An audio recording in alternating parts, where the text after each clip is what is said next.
Good evening সবাই রে। আমি বসে দিলাম চা, কারণ সন্ধ্যার সময় চা না খাইলে মাথাটা ঠিক থাকে না।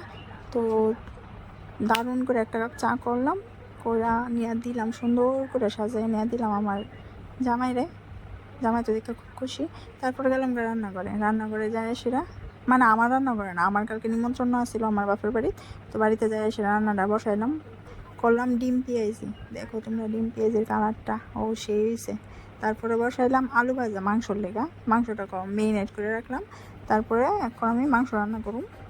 যদিও তোমরা মতো এত ভালো করে রান্না করতে পারি না, তারপরও আমি অর্ডিনারিভাবে যে দুটো রান্না দুটি দেখাইতেছি তোমরা।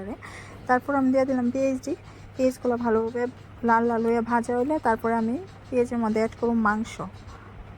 দেখো এখন দিয়ে দেবো মাংসটি দিয়া ভালোভাবে ঝাঁকানাকা করে কতক্ষণ লাড়াচাড়া দিলাম।